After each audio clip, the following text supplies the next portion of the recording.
Hola, buenas tardes. Mi nombre es Merilley Vergara Márquez y el día de hoy, 30 de abril de 2019, vengo a hablar sobre un documental científico sobre Israel y la ciencia del exterminio palestino. El nacimiento de Israel estuvo signado por un hecho que anunciaba una esencia genocida: el exterminio de los habitantes de la aldea palestina de Deir Yassin, equiparado a la aniquilación por los nazis de la Lice y de la ciudad de Martincheca.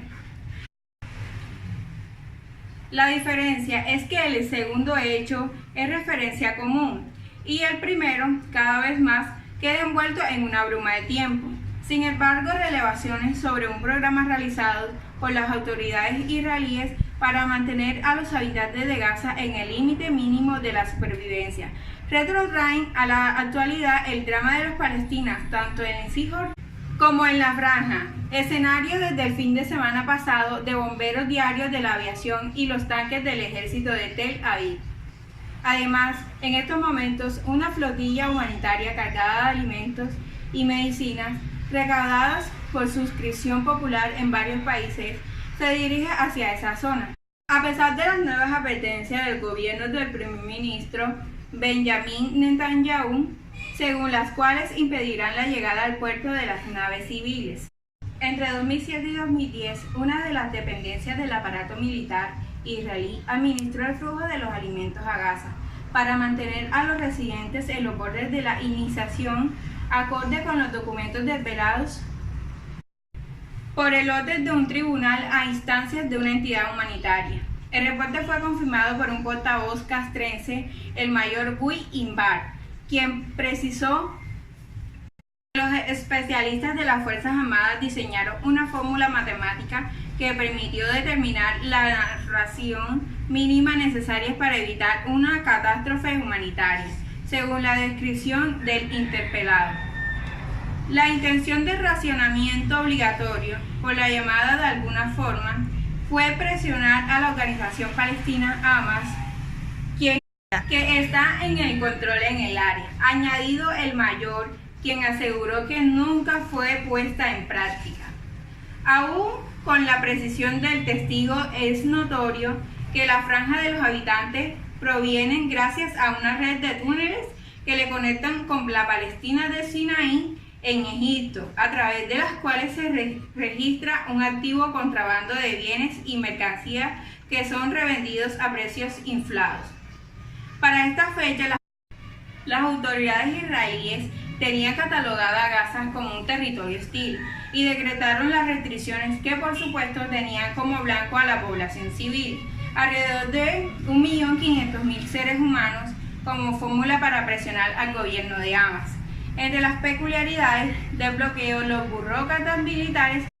autorizaron el paso de salmón ahumado y yogur sin grasa, verduras, jugos que provenían del paso de productos de uso cotidiano como el café y el cilantro, acordes con los documentos castrenses. Las restricciones fueron levantadas de manera parcial en mayo del 2010, pero en el bloqueo naval sigue vigente y está convertido a Gaza en una zona imposible de habitar. Según un estudio de la ONU difundido semanas atrás,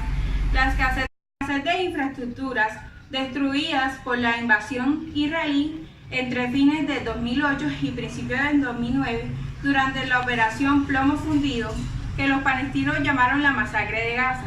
sumadas a medidas punitivas de diversos órdenes, han convertido a Franja en un ghetto de Varsovia multiplicado de manera exponencial. A finales de 1940, las autoridades nazis de ocupación en Polonia determinaron cerrar a los fluidos en una zona de la capital polaca, de la cual solo podían salir autoridades para trabajar.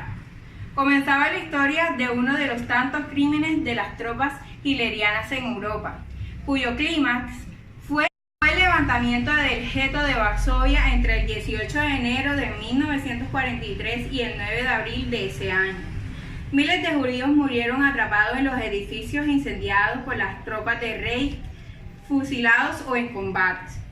Resulta evidente que la enseñanza sería asimilada por los sobrevivientes de la matanza que a su llegada a Palestina, ocupada por Gran Bretaña, se integraron como terroristas como Stenz, Palmaz y Gur. Esta última, el antecedente del partido Likud, cabeza de la cual la coalición del gobernante en Israel.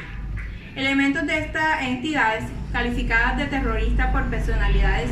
judías como Albert Stenz o políticos como el primer ministro británico Winston Churchill, fueron los encargados de dar un escenario a los palestinos que se restringieron a las agresiones de los colonos sionistas del naciente Israel. Todos los parecidos entre la fórmula, dar un escarmiento, pueblo escogido y necesidades del espacio para refugiados, embolada por el Israel, con espacio vital, solución final, y los experimentos criminales con internos en campos de concentración nazi en la Segunda Guerra Mundial, son cada día menos causales. Esto fue todo por hoy, espero que les haya gustado.